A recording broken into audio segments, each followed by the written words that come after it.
bonjour et bienvenue. Je suis Sandrine Planck et vous écoutez Les Nouvelles Filles de la Campagne.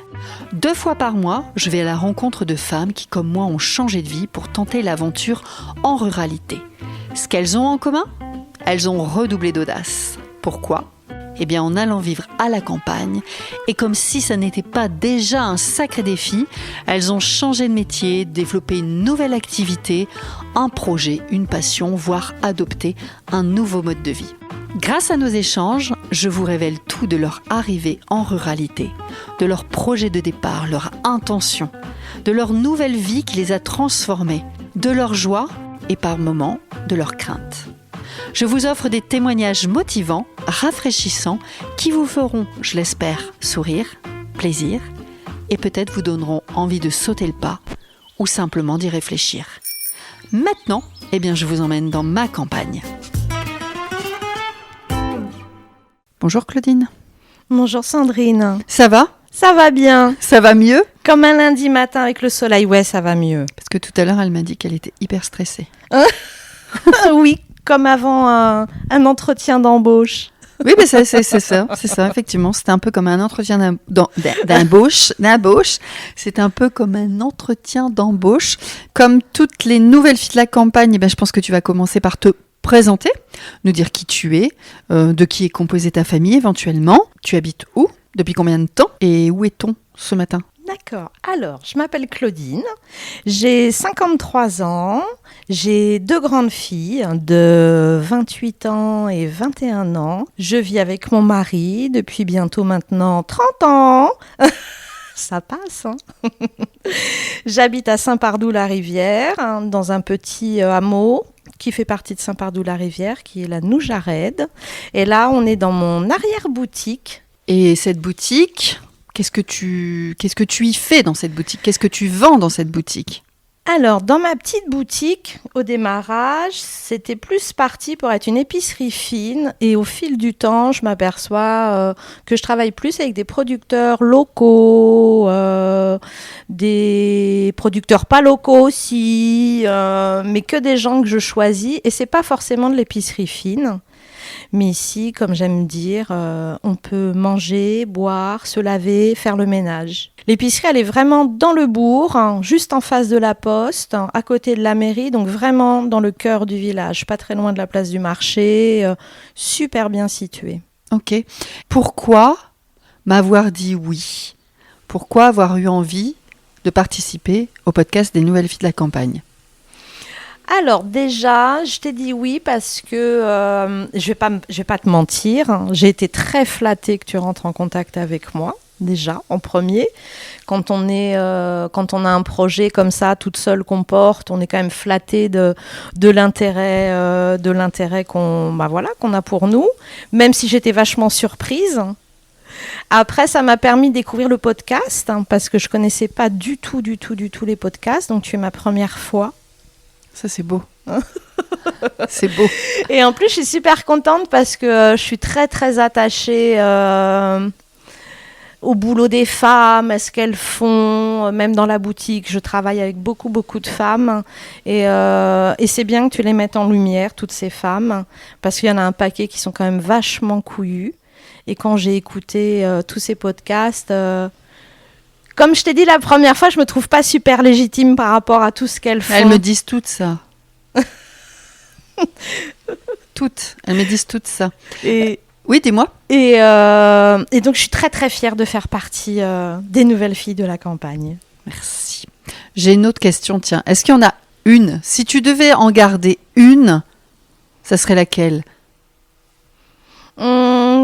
La chef d'orchestre, je sais plus son prénom, j'ai Chloé adoré. Mézy. Ouais, vraiment. D'accord.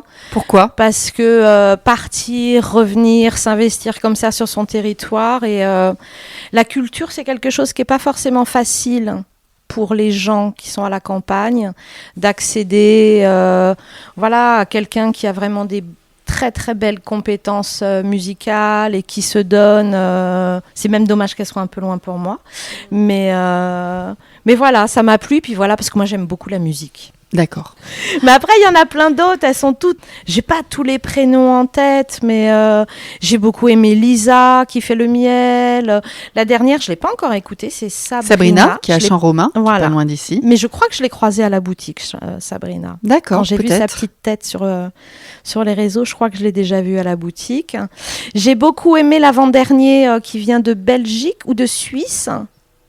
Gaëlle, Gaëlle. qui vient de Suisse. Voilà, Effectivement. j'ai bien aimé. C'est une Mais en sacrée fait, nana. je les ai toutes aimées. Qu'est-ce que ça t'apporte le plus? C'est ça ma question. C'est qu'est-ce que t'apporte le plus le podcast quand tu l'écoutes? Peu importe la fille, mais qu'est-ce que t'en retires?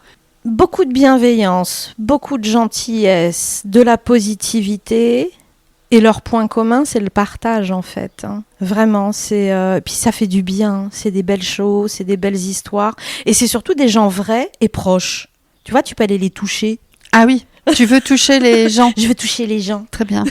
Moi, je vais partir, je crois. Non, mais je trouve génial qu'on puisse aller les rencontrer sur les marchés. Et tu vois, quand je suis rentrée en contact avec Lisa, quand on s'est parlé au téléphone, le fait de l'avoir entendue, j'ai l'impression de la connaître, quoi. Ouais, ça, c'est la magie du podcast. C'est génial. Oui. C'est passé... Fouch. Donc là, tu viens de me dire pourquoi tu m'as dit oui. Qu'est-ce qui t'a donné envie aussi de participer au podcast? Tu viens de te présenter. Moi, nous avons besoin, avant de rentrer dans ton projet et ton installation sur le territoire, j'aimerais bien que tu nous racontes brièvement, ou tu nous racontes comme tu en as envie, d'où tu viens, d'accord? De quel territoire tu viens, et ton parcours un peu professionnel sur ces dernières années. Alors, pas depuis 1982, s'il te plaît, Non. mais voilà, d'où tu viens, et qu'est-ce que tu as fait comme métier avant d'arriver en ruralité et d'avoir cette épicerie? Alors, moi, j'ai grandi à Montargis, qui est une petite ville de province dans le Loiret. Et après, la plus grande partie de ma vie, je l'ai faite en Seine-et-Marne. Parce que j'ai rencontré mon mari et donc on habitait en Seine-et-Marne. Notre particularité quand même, c'est qu'on n'a jamais habité des grandes villes en fait. Moi, j'ai toujours habité des petits villages autour de villes assez plus ou moins grandes, mais on a toujours été des gens de la campagne, quoi, en fait. Mon travail, je suis une assistante depuis toujours, donc administrative, commerciale, une assistante de TPE, voilà, qui se noie dans la paperasse. Et je n'en pouvais plus de tous ces papiers pour tout te dire. D'où ce changement de vie. Pendant toute ta carrière, à chaque fois des postes comme ça, d'assistante, tu rebondissais d'un poste à un autre? Toujours. J'ai toujours été une assistante. Toujours, toujours, toujours. Mais c'est ma vie, en fait, tu sais, en fait. Quand tu es maman, tu es l'assistante de tes enfants, tu es l'assistante de ton mari, tu es l'assistante de tes parents. Ouais. Et là, tu voulais peut-être changer justement cette posture. Oui, ne plus être l'assistante, mais être la bosse. Ouais, ça fait longtemps que j'avais ce projet-là dans ma petite tête. Et il y a un moment, c'est le moment. Il ne faut pas rater ce moment. Tu disais que tu vivais quand même en campagne, des campagnes proches des villes, en Seine-et-Marne. Elles ressemblaient à quoi ces campagnes? Est-ce que c'est quand même finalement un peu similaire à ce que tu as trouvé ici ou c'est pas la même campagne? Alors, c'est pas du tout la même campagne. En Seine-et-Marne, on habitait un tout petit village. On était 650 habitants à peu près. Mais quand tu habites un village proche de grandes villes, ce sont des villages dortoirs. Donc sans aucun commerce, où les gens partent le matin très tôt, vont travailler loin, rentrent le soir tard. Donc on n'est pas du tout dans la même vie de village. Et c'est vrai qu'après, quand tu vis dans un village et que tu y travailles aussi, ça n'a quand même plus du tout la même dimension. Tu as plus l'impression de faire partie de la vie du village en fait. Tes enfants, tes filles, hein? Oui, tes filles, elles ne vous ont pas suivi ici, hein, elles étaient déjà grandes, hein, oui. Donc elles sont restées là-bas. Ok. Est-ce que ça je pose la question maintenant, elle n'a peut-être pas sa place maintenant, mais c'est pas grave, elle me vient. Est-ce que pour toi ça peut être un regret de ne pas avoir opéré ces changements de vie au global, hein, que ce soit de métier ou de territoire, avant pour emmener tes enfants avec toi, voire même leur faire découvrir ce type de vie? Alors oui et non. Tu vois, c'est bizarre. Hein. Ouais. Oui, Parce que nous, c'est un projet qu'on a depuis très longtemps avec mon mari, de repartir en province, en fait. Mais la vraie province, tu vois. Pas la vie de village autour de grandes villes. Pour moi, la province, il faut être loin, loin de Paris, loin de Bordeaux, loin de Lyon. C'est tout ce qui est à plus de 100 kilomètres. Ouais. Et on a eu plusieurs occasions, ça n'a pas pu se faire, donc c'est que c'était pas le moment.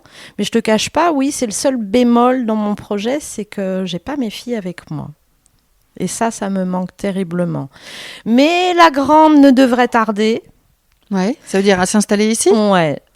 Et puis la petite, elle est en plein dans ses études. Enfin, la petite qui me regarde en regardant en bas. Hein.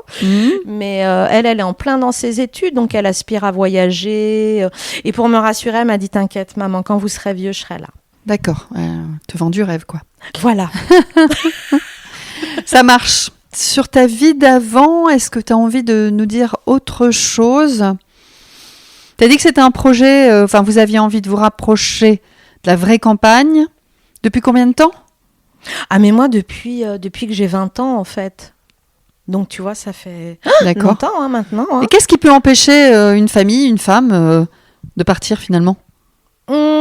D'avoir envie, et pourquoi on n'y va pas? Aujourd'hui, le projet tel que je le mène, si j'avais des enfants en bas âge, vu que je suis à 300% dans mon projet, ça serait très très compliqué.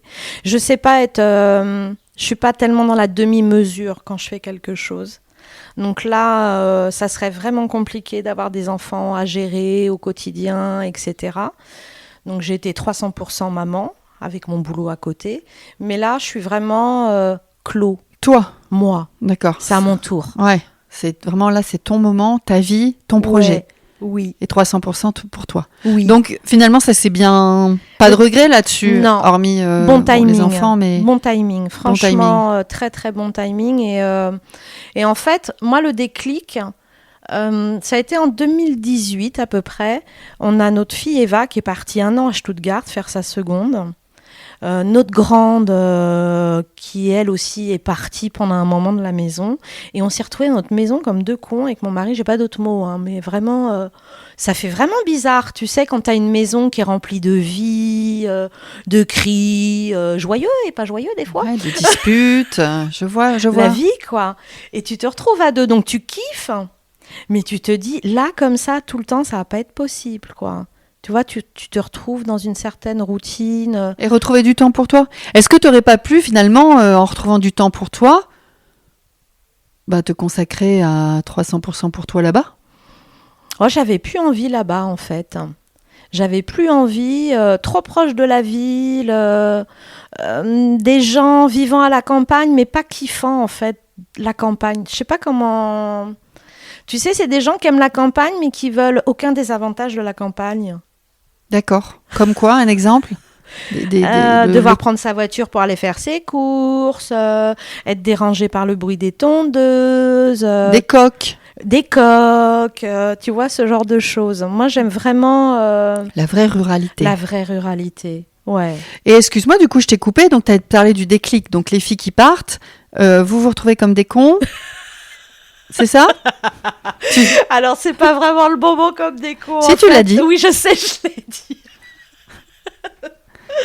Mais je me suis dit, c'est le moment, c'est ton moment, Claude. Tu as toujours été la maman de, la femme de, la fille de, la sœur de, l'assistante de. Ok. Et moi, ça faisait vraiment longtemps que j'avais envie de créer ma petite entreprise. Pour être tout à fait honnête avec toi, au démarrage... Sois honnête. Je vais être honnête. C'était plus dans ma spécialité.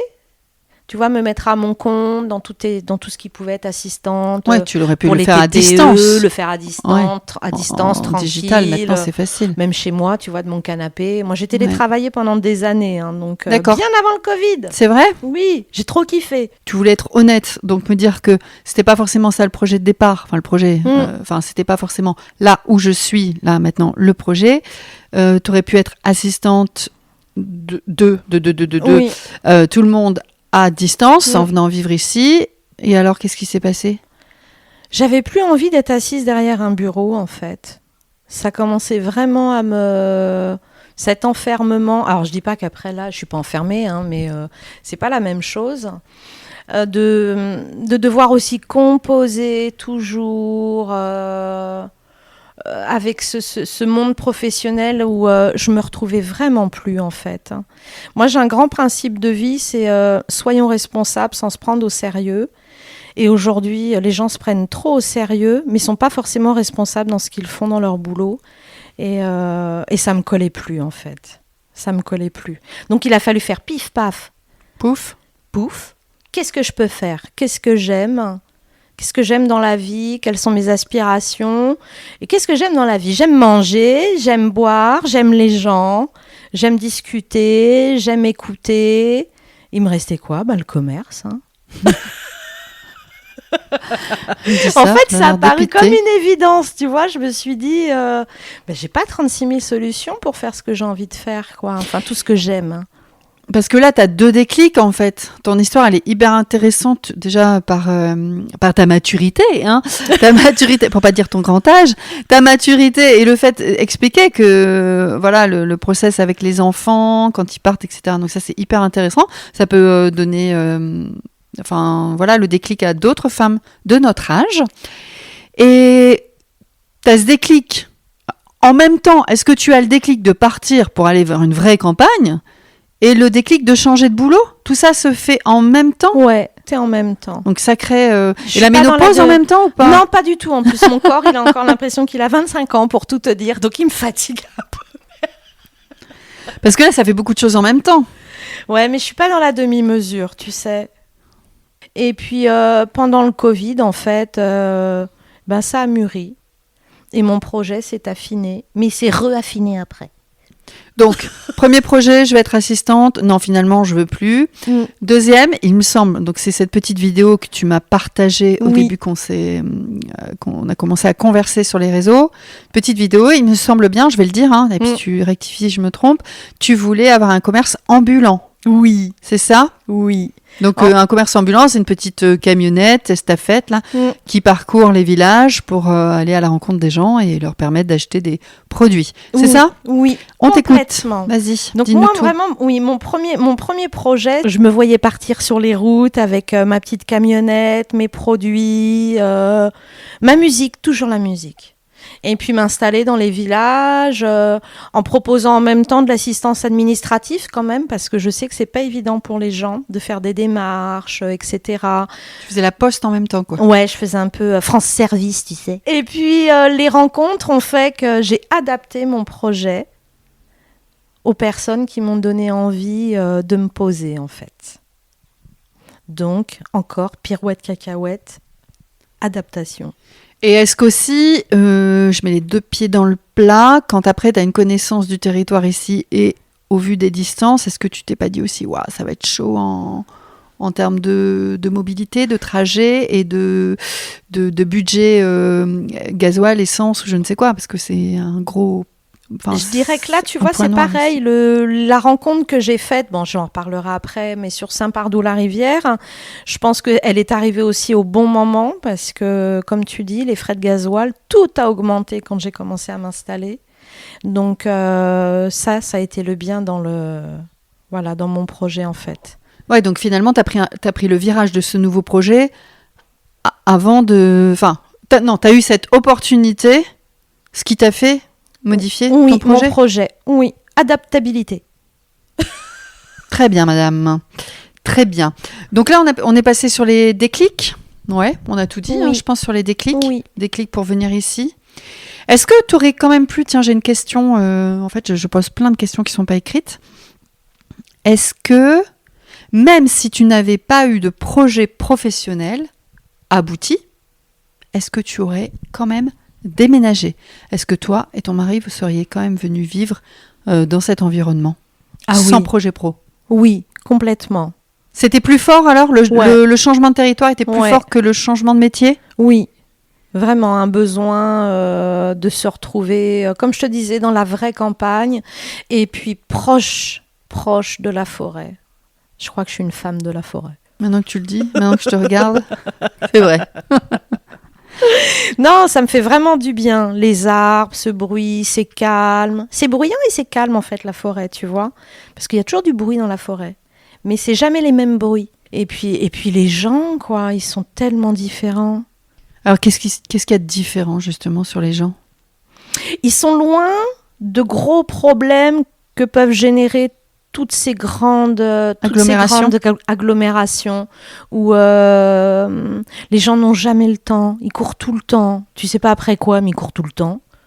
La pollution, le bruit permanent, et c'est pas des jolis bruits, les voitures, les klaxons. Oh, non, inimaginable. Moi, tu me mets au milieu de Paris, non.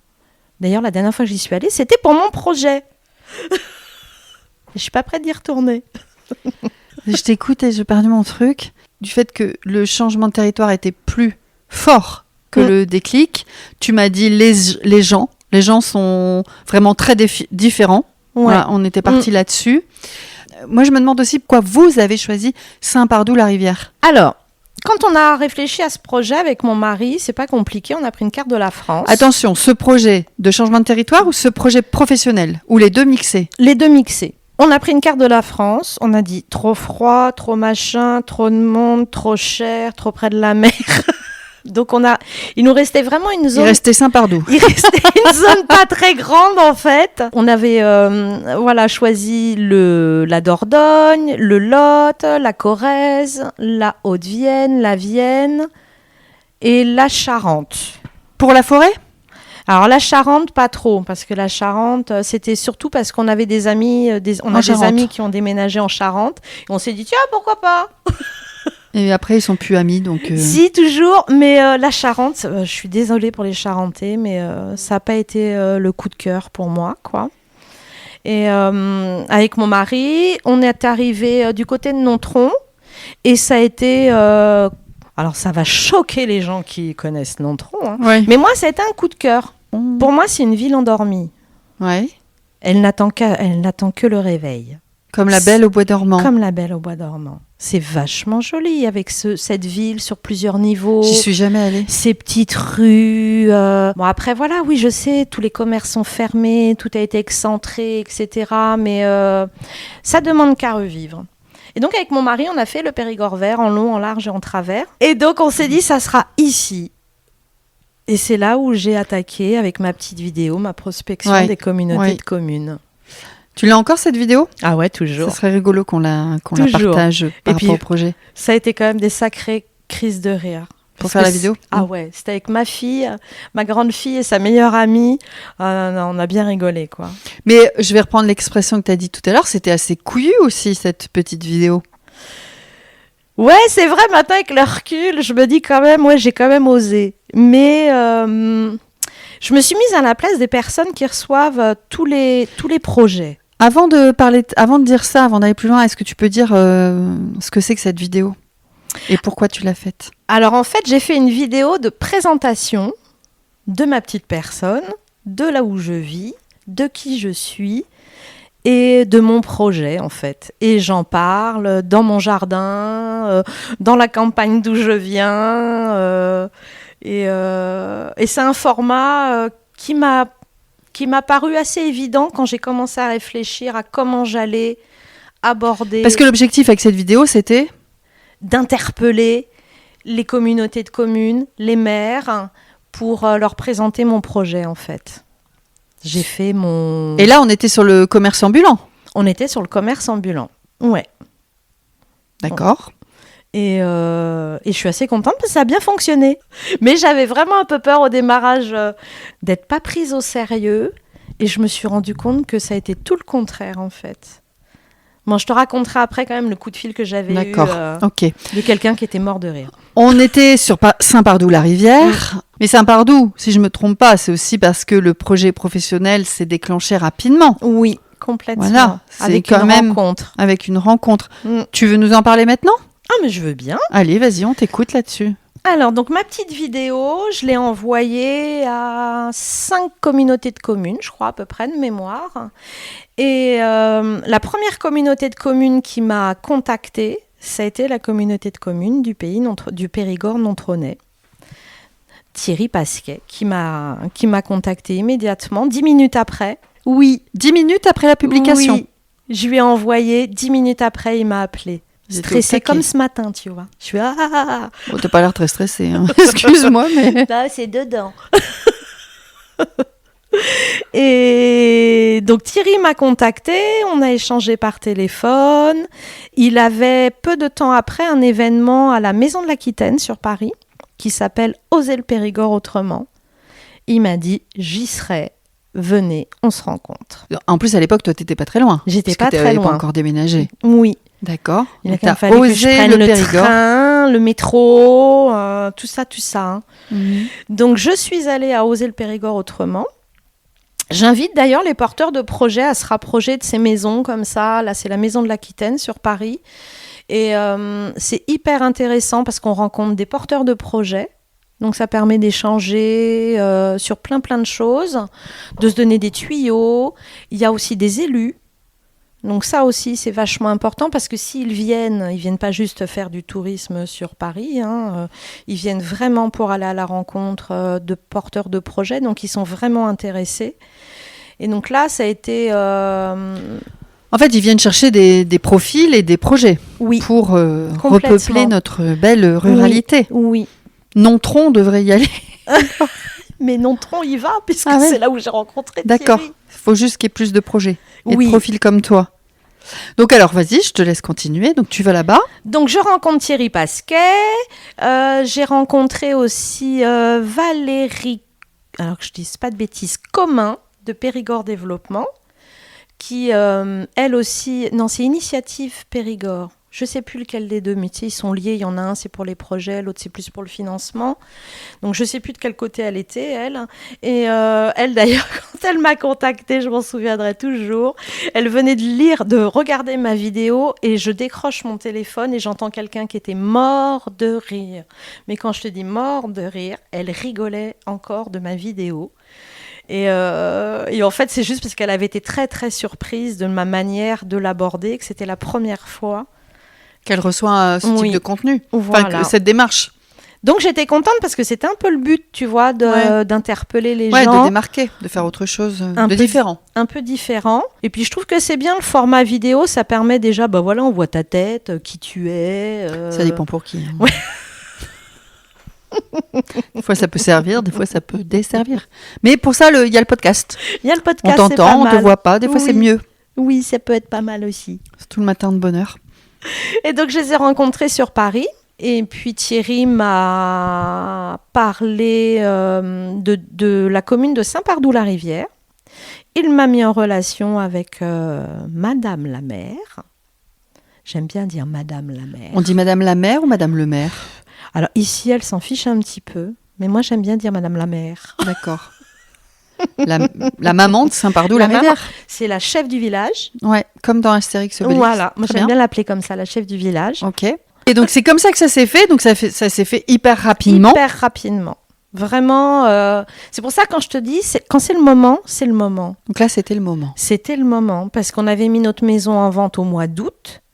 Au mois d'octobre, je vais à Oser le Périgord. Au mois d'octobre, on signe le compromis de vente de notre maison. Au mois de novembre, je rencontre Sylvie. Et en février, on arrive.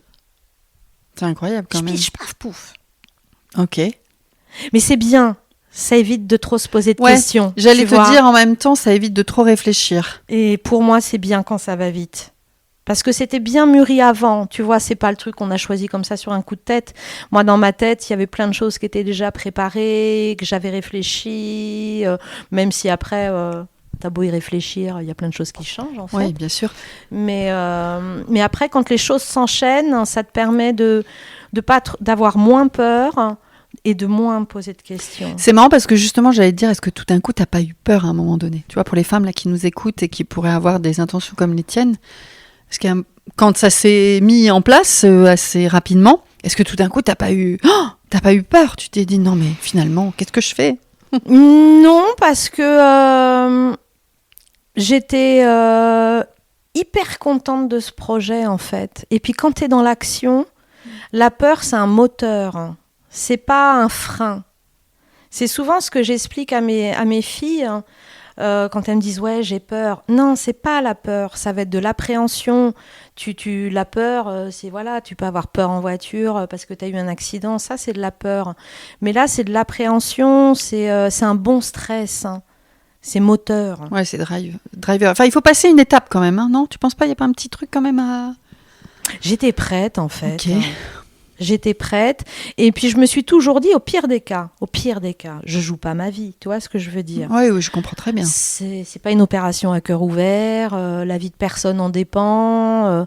Ça marche, c'est top. Ça marche pas, je refais un CV et je retourne travailler, quoi. Ce changement qui est important chez toi, puisque vous avez fait changement professionnel, changement d'environnement, est-ce que tu penses qu'il est plus simple à faire à 25 ans ou à justement vers cette cinquantaine épanouissante? Je sais pas s'il y a un bon âge. Je dirais, c'est chacun le vit. Tu vois, chacun a son moment. Et en fait, je pense qu'il faut sentir son moment. À 25 ans, c'est complètement différent parce que tu as moins d'expérience. Tu vois ce que je veux dire? Moi, à 53 ans, je suis arrivée, j'avais la cinquantaine. Déjà, j'avais plus d'enfants en bas âge. Donc, tu vois, toute cette logistique. Quand on a déménagé à Saint-Aul, quand on avait nos enfants, en Seine-et-Marne, ma première question, c'était est-ce qu'il y a une école, est-ce qu'il y a une périscolaire, est-ce qu'il y a des médecins, est-ce qu'il y a ci, est-ce qu'il y a ça. Là, aujourd'hui, qu'il y ait une école ou pas d'école, c'est un peu le cadet de mon souci. Quoique, non, parce que quand il y a une école dans un village, c'est un village qui vit. Donc si, quand même, mais pas pour les mêmes raisons. Oui, voilà. oui, non, mais il y a quand même moins de contraintes, tu veux dire? Il y a beaucoup moins de contraintes. Ouais. Hein. Il y a beaucoup moins de contraintes. Hein. Tu voyages léger, en fait. Hein. Tu voyages léger. Donc finalement, ce que tu as envie de dire, c'est quand même aux femmes de 50 ans que d'opérer ce genre de changement, c'est super cool. Ouais. Parce qu'il y a moins de bagages, moins de contraintes, moins d'obligations. Putain, mes filles, si elles m'entendent, les bagages, elles vont être contentes. Ouais, les bagages. Super. Je me suis mis à dos toute ta famille. Très bien. Est-ce que tu as autre chose à dire là-dessus, là, sur ce qu'on vient d'évoquer, sur le déclic du projet, sur l'installation, enfin en tout cas sur les gens qui t'ont porté? Alors sur l'installation, seul, ça aurait été très très compliqué parce que nous, on est arrivés, on n'avait pas acheté de maison. Et comment dire que dans le Périgord, le locatif, c'est hyper compliqué. Surtout que nous, on est quand même venus avec nos 2 toutous, hein, on n'est pas venus non plus tous légers. Bah, tu vois que tu avais des bagages. Moi, j'avais des bagages. Tu dis sur le Périgord, est-ce que tu penses que c'est la ruralité au global ou il n'y a pas forcément beaucoup de locations parce qu'on est plutôt habitué à acheter, etc. Ouais, je pense que ça doit être sur la ruralité en général. Ouais. Enfin, la vraie ruralité. La vraie ruralité où, tu vois, un village comme Saint-Pardoux-la-Rivière, il y a très peu d'offres locatives. Il y a quand même pas mal de maisons secondaires et les gens achètent plus facilement quand même que de la location. Donc, heureusement... Où les gens ne mettent pas beaucoup de leur maison en location. Enfin, certains qui ont des propriétés qui veulent pas. Donc ça, c'était un souci en arrivant? Oui. Heureusement, ben voilà, le très bon relationnel que j'ai eu avec Sylvie Gouraud au démarrage, ça vraiment, elle nous a accompagnés, elle nous a permis de trouver une location en attendant qu'on trouve. L'urgence, elle était dans l'ouverture de la boutique? Oui. Je voulais pas rater la saison, en fait. Donc, on est arrivé au mois de février et j'ai ouvert le 11 juin 2022. D'accord, c'est super rapide. Donc, super rapide. Il a fallu dépenser beaucoup d'énergie à ce moment-là. Entre-temps, tu as un changement, finalement, grâce à ces rencontres, tu as un switch de projet qui te convient bien, mais alors tu dois tout réimaginer. Ouais. Comment tu as fait?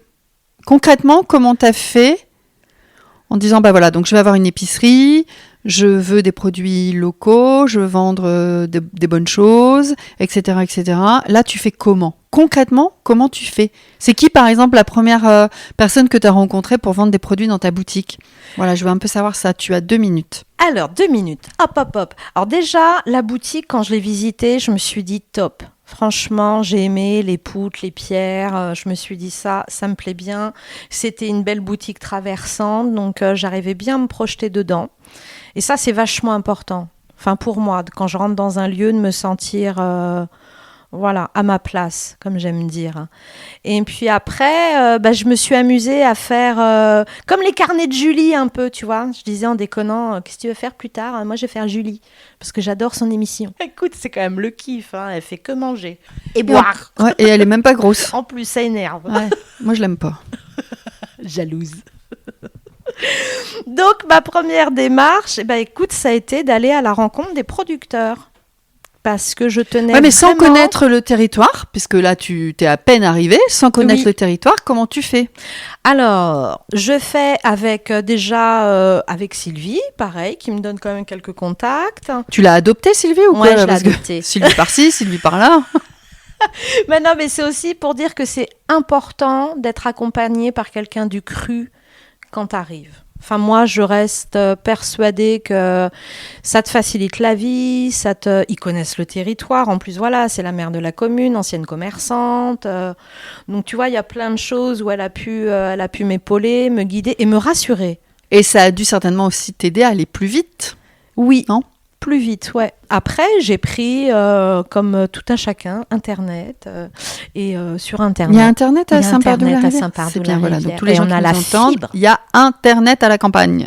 Et on a la fibre, truc de dingue. Tu as plein de... comment dire j'aime pas dire ce mot-là, de catalogues, de référencement. Plateforme qui centralise tous les producteurs, etc. T'as trouvé ça? C'est bien. Oui, j'ai trouvé ça. Après, j'en ai rencontré aussi qui m'ont énormément facilité la vie. Et là, je vais citer Manu de la brasserie de la Nové, qui est un ancien directeur d'une grosse association sur le bio. C'est moche à dire ce mot. T'as dit bio. Moi, je voyais un bio. Oui. De boucher qui découpe. J'ai une association sur le bio. Donc Manu, Emmanuel, qui est l'ancien président d'une grosse association bio, pour le bio. Biologique. Et maintenant qui a ouvert sa brasserie depuis 2019, si je ne me trompe. Il est sur Bergerac et il a un carnet d'adresses juste phénoménal. Il m'a donné plein donc de contacts. Et j'ai aussi rencontré, mais j'ai mangé son nom, je m'en souviens plus. Je suis allée au Quai Cyrano à Bergerac. Et j'ai rencontré une jeune femme qui fait la promotion des vins du Bergeracois. Donc je suis allée jusque là-bas. C'est un lieu magnifique, chargé d'histoire, très très beau. Et pareil, elle m'a donné pas mal de contacts. Et en fait, tu vois, c'est comme ça, les choses s'enchaînent et tu rencontres quelqu'un qui te donne le contact qui te manque et tout s'est fait comme ça, mais en fait hyper vite. Okay. Et c'est vraiment ce que je cherchais dans mon projet parce que j'aurais pu faire complètement différemment. Aujourd'hui, tu as des grandes plateformes qui nous sollicitent énormément, nous les petits commerçants, comme Encore Store, Faire, ce sont des grandes plateformes Amazon pour moi, donc je boycotte. Et pour distribuer des produits ? Ouais, mais forcément, ils commissionnent les producteurs, t'imagines bien ? Ou alors, ils vendent les produits beaucoup plus chers.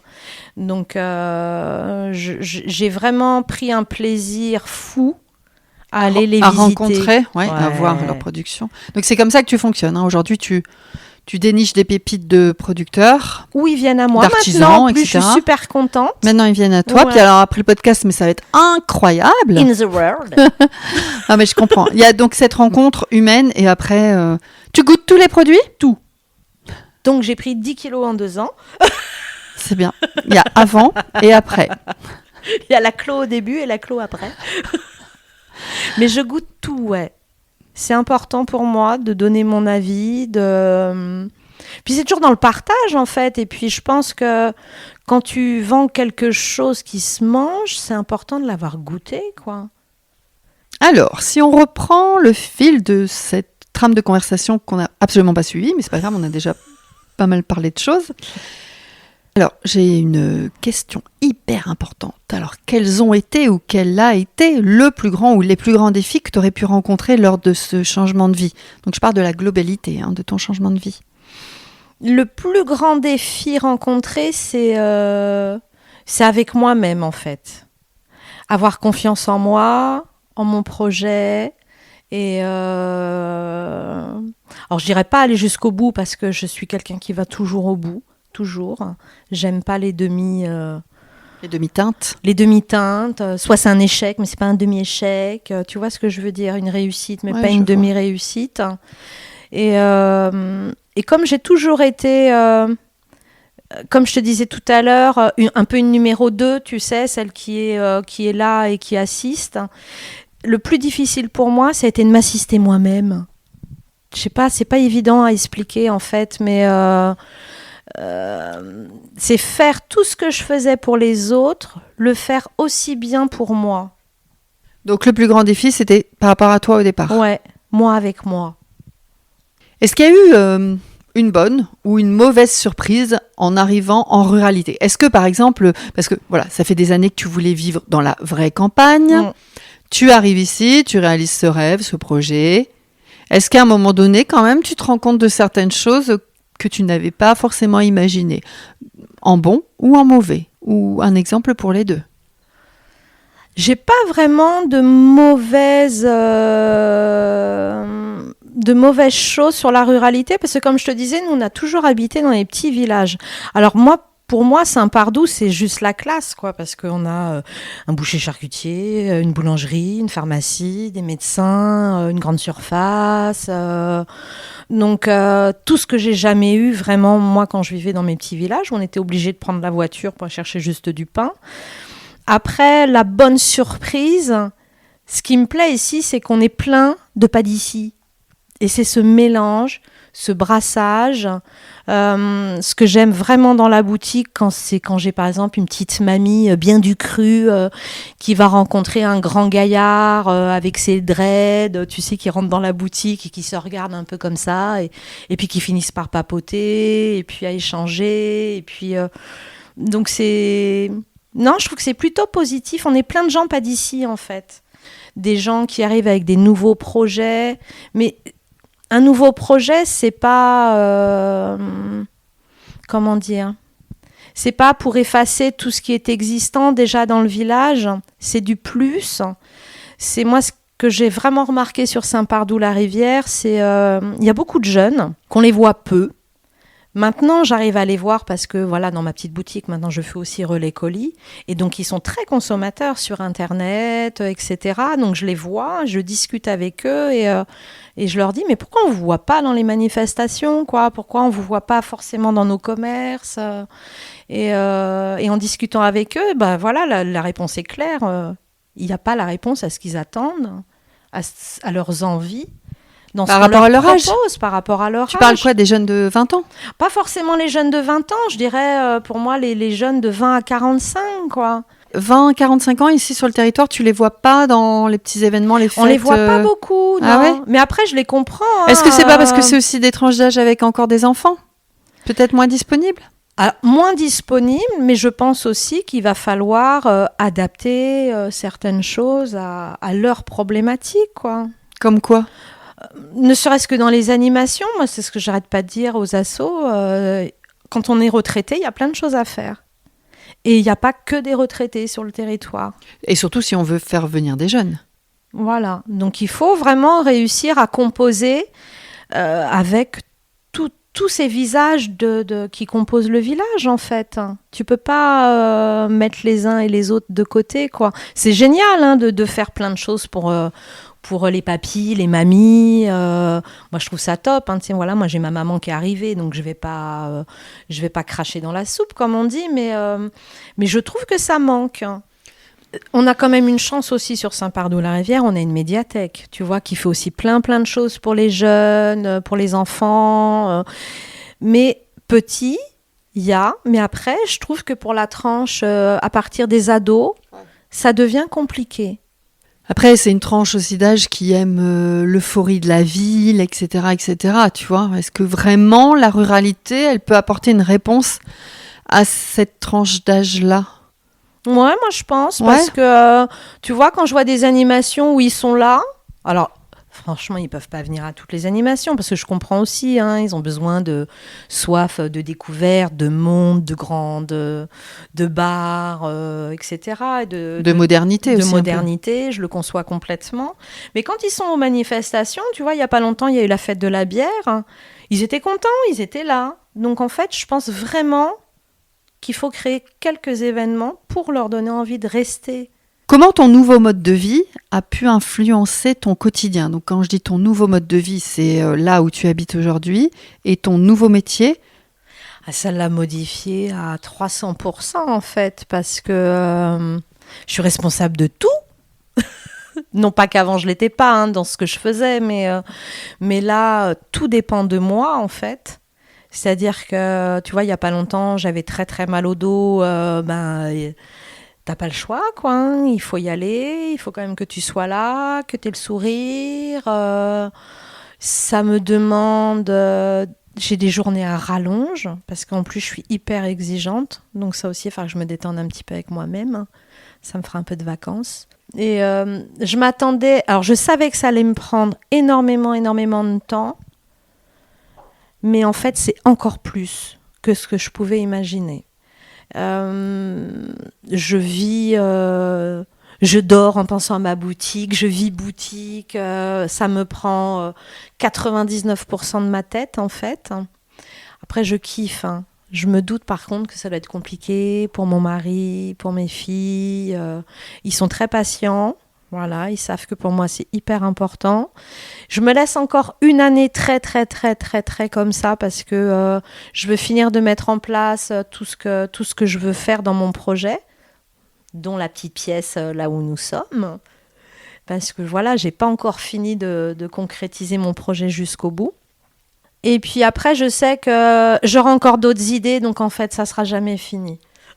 Tout me prend énormément de temps parce que je suis pas quelqu'un qui a confiance en elle. Puis en fait, t'apprends plein de métiers aussi, c'est ça? Oui, j'apprends plein de choses. T'apprends plein de nouveaux métiers sur un autre territoire. Oui. Et puis quand je suis à la boutique, en fait, j'ai pas le temps de faire grand chose, tu vois, Quand t'es avec tes clients, quand je suis avec mes clients, en fait, parce que bon, la particularité de la boutique, c'est tu sais quand t'arrives, tu sais jamais quand tu repars. Donc je prends toujours ce temps pour échanger avec les gens. C'est pour ça aussi qu'ils viennent, tu vois, pour avoir ce moment un peu privilégié d'échange. Moi, ce qui me fait sourire maintenant, c'est quand j'ai une petite cliente qui passe me voir, qui me dit « Tu t'inquiètes pas, hein, je pars 15 jours. Hein. »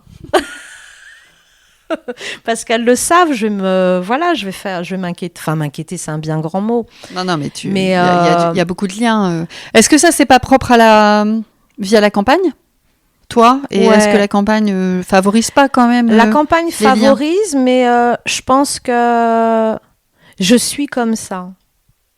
J'ai toujours été comme ça. Tu vois ce que je veux dire, à créer du lien, même dans mes anciens boulots. On est tous...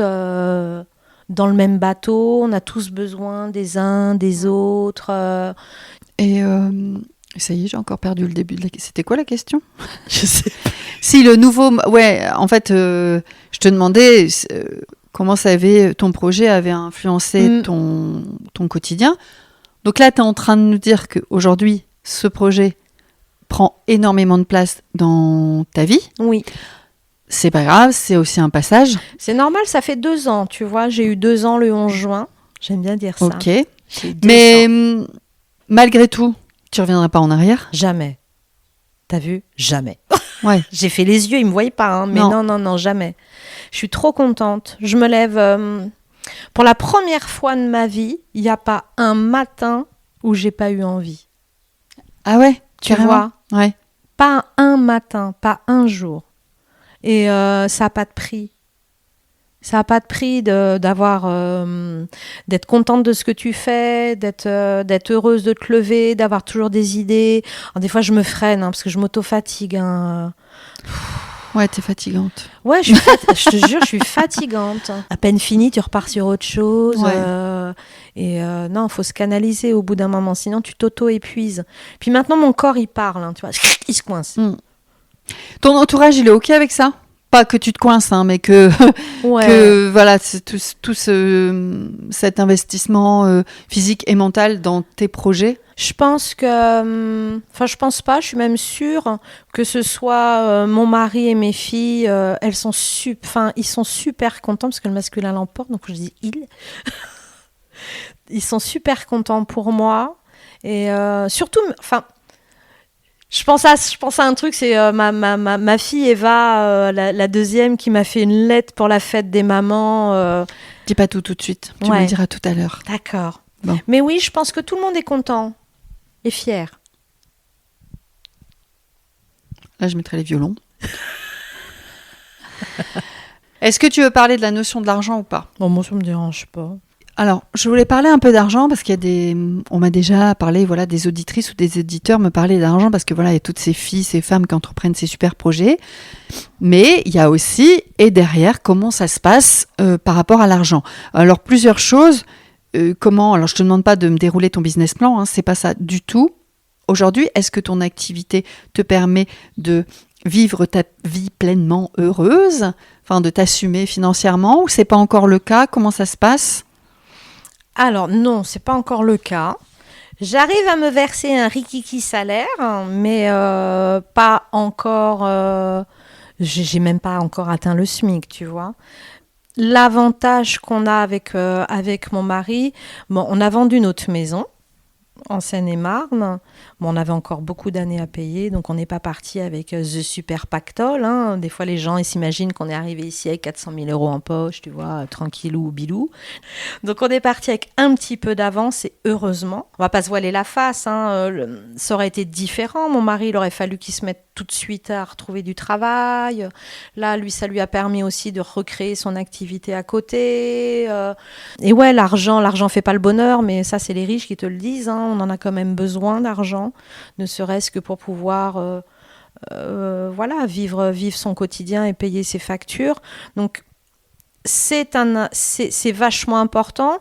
Moi, l'avantage que j'ai eu, même si au début j'étais très très en colère, je devais avoir un financement par la banque et ils m'ont donné leur réponse le 30 juin, j'ai ouvert le 11 juin, donc tu vois, t'imagines, voilà, donc ça m'a... C'est pratique. Ça va que j'avais un petit peu de sous, tu vois, d'avance pour pouvoir ouvrir ma boutique.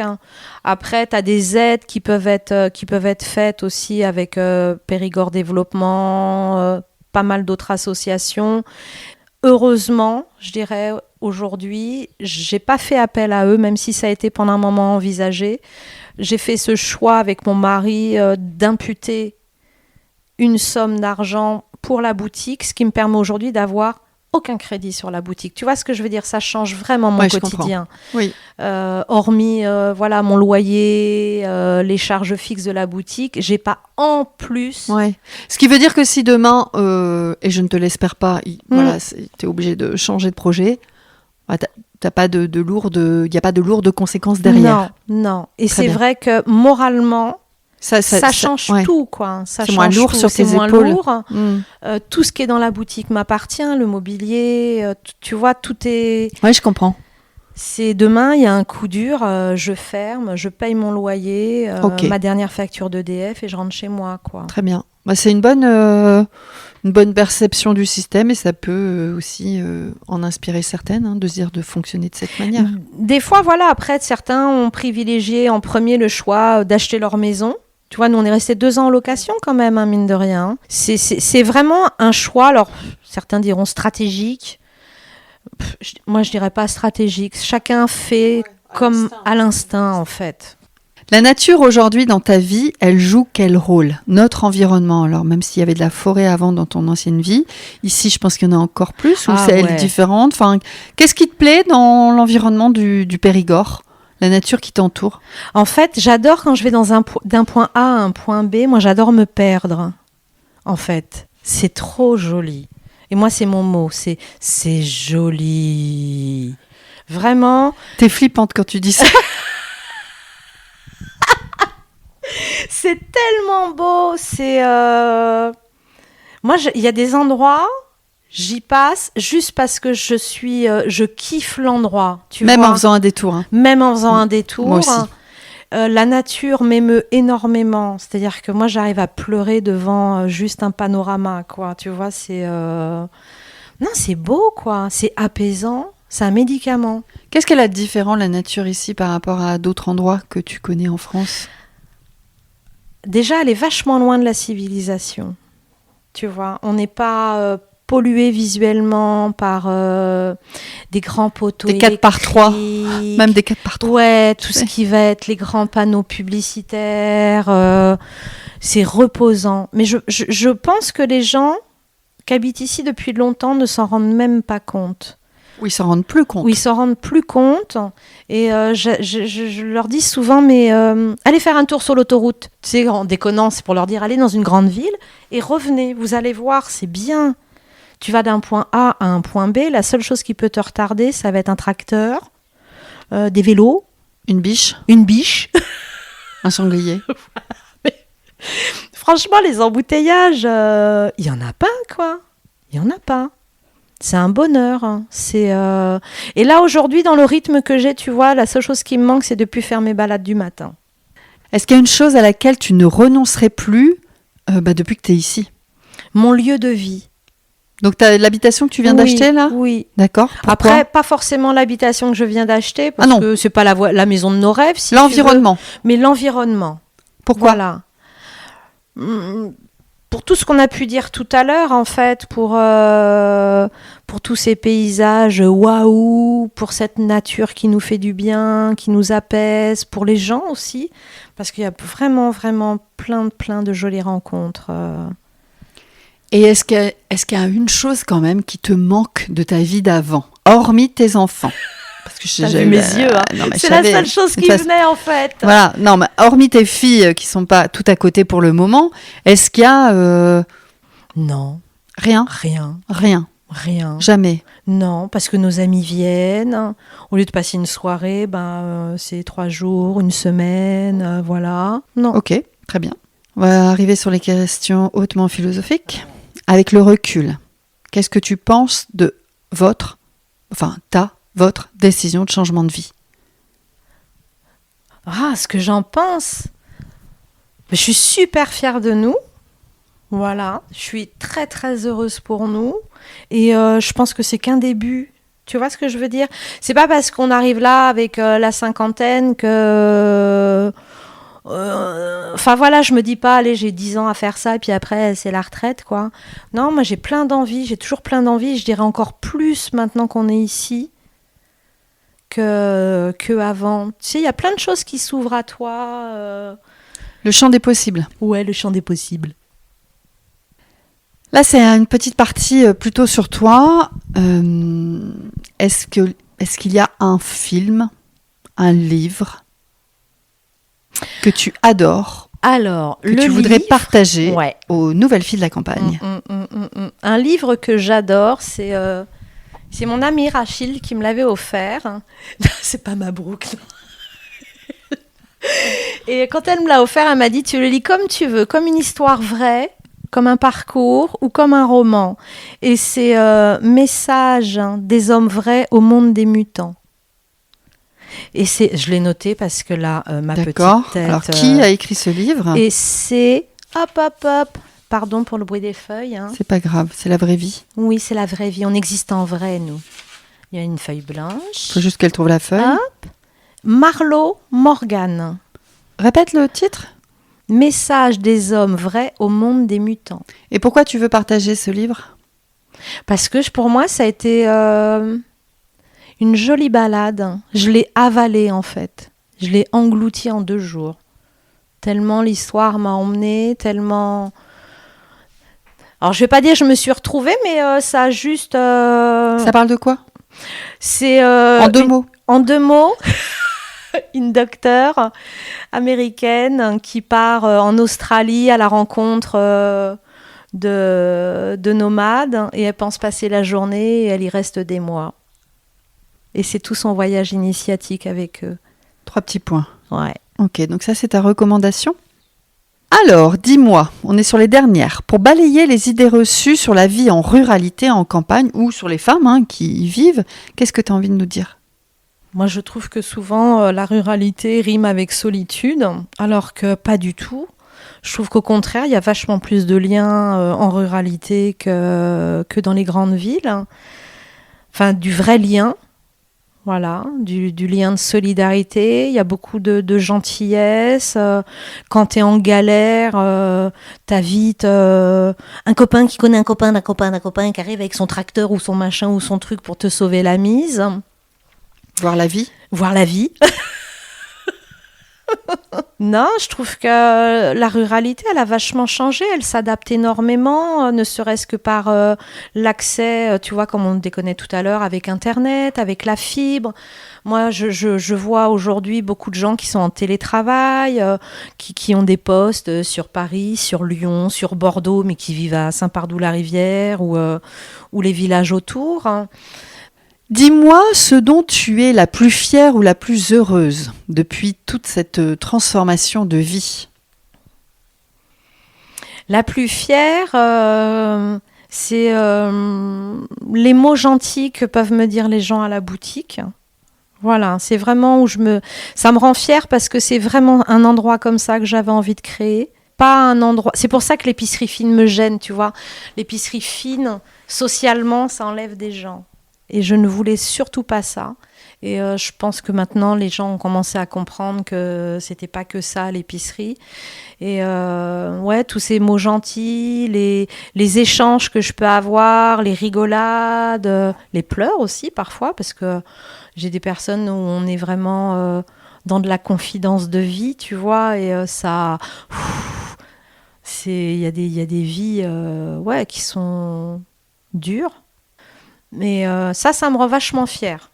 Ouais, je suis contente d'avoir réussi à créer ce lieu où les gens se sentent bien, où j'ai toutes les catégories socio-professionnelles.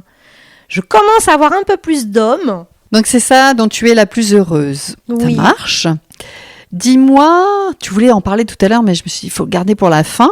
En tout cas, si ta famille était autour de la table, voilà, qu'est-ce que tu penses qu'elle te dirait ?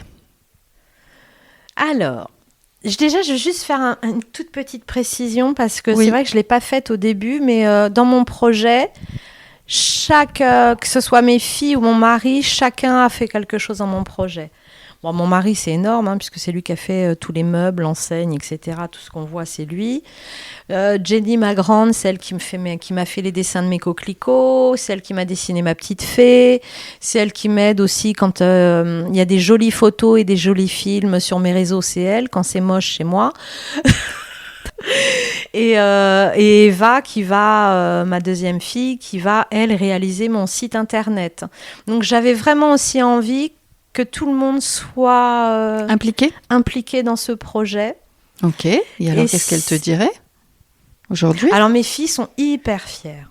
Vraiment, Eva, pour la fête des mamans, elle m'a écrit une lettre, tu vois, 21 ans, hein, mais ça reste quand même le plus beau cadeau qu'on puisse avoir. C'est toujours ce que je dis, le cadeau, c'est pas la valeur du cadeau, quoi. C'est le un cœur beau collier de nouilles. C'est le cœur que tu mets dans ce que tu offres, voilà. Et donc, elle m'a vraiment fait une très, très jolie lettre en me disant qu'elle était très fière de moi, que c'était dur pour elle parce qu'on était loin maintenant, qu'elle était tellement heureuse pour nous. Et c'est là où tu te dis, j'ai réussi, c'est bien. Parce qu'elle aussi, je suis tellement contente. Tu vois, elle aspire à partir à l'étranger, etc. Mais je me dis, si elle aspire à tout ça, c'est parce qu'on lui a donné suffisamment de confiance. Donc ça, c'est vachement important. Jenine, ma grande, elle est hyper fière aussi. Elle le manifeste différemment, mais j'ai hâte qu'elle arrive. Voilà. Donc alors, il te dirait qu'on est fiers de toi, c'est ça ? Ouais. Parfait. Qui pourrait être la prochaine à ce micro ? Est-ce que tu as une fille, une femme, une nana à me recommander ? Ouais, parce que je l'adore. D'accord. C'est Valérie. C'est les cœurs de lait. Avec son mari, ça fait 4 ans qu'ils sont arrivés à Busserolles. Ils élèvent des biquettes. Et comme j'aime à le dire, elle est aussi rigolote que ses biquettes, en fait. Ça lui va vachement bien. Tu sais, l'association. T'as des gens comme ça, ils sont faits pour cet animal, quoi. Et elle le sait, je vais déjà dire. Les biquettes sont rigolotes ? Ah ouais, c'est rigolo, les biquettes. Et donc, Valérie et son mari Jules. Valérie, elle est pharmacienne de formation, donc docteur en pharmacie. Ils sont arrivés là, il y a 4 ans. Ils élèvent leurs chèvres, elle fait des savons, elle bosse encore à côté. C'est une folle. Comment ça s'appelle ? Les cœurs de lait. Les cœurs de lait. Et elle fait ses savons en forme de cœur. Ok, très bien. Et c'est une très très belle personne. Est-ce que tu as quelque chose à rajouter ? Merci beaucoup Sandrine pour tout ce que tu fais. Non, vraiment, tu fais du bien. Moi, le matin, tu vois, j'ai 2 réflexes quand je vais sur les réseaux. J'ai deux trucs vraiment qui me tiennent à cœur. Je regarde tes stories, parce que voilà, j'aime bien. Et je suis une autre page sur des beagles de laboratoire qui sont adoptés, etc. Et ça n'a rien à voir, mais c'est que des belles histoires, parce que j'ai besoin de choses positives. Ah, je vais penser à ça maintenant. Quand je vais voir ta page, je vais dire, là, elle vient de me regarder, puis en même temps, elle a regardé les beagles. Super. Donc, le mot de la fin, c'est merci les beagles, merci les nouvelles filles de la campagne. Ouais. Eh bien, merci Claudine pour cette magnifique fermeture de podcast. Non, c'est bien. On me l'avait jamais faite, celle-là. Je te souhaite une bonne journée et je te dis merci beaucoup. Merci Sandrine. Merci pour votre écoute, merci d'être resté jusqu'au bout de notre échange et si vous voulez continuer à m'encourager et surtout à faire connaître le podcast, eh bien vous pouvez mettre 5 étoiles et un commentaire sympathique sur Apple Podcast et Spotify. Surtout, vous n'oubliez pas de vous abonner à la chaîne de podcast pour être notifié des nouveaux épisodes. Et si vous voulez faire partie de la communauté des nouvelles filles de la campagne, eh bien abonnez-vous à la newsletter. Alors soit vous m'écrivez sur les nouvelles filles de la campagne @gmail.com, tout attaché en minuscules, ou vous me contactez sur les réseaux sociaux des nouvelles filles de la campagne, Instagram et Facebook. Je vous dévoile les coulisses des nouvelles filles de la campagne, des tips, des astuces, des sujets, la sortie des nouveaux épisodes et plein d'autres surprises. Alors un grand merci et je vous dis à bientôt. Ciao!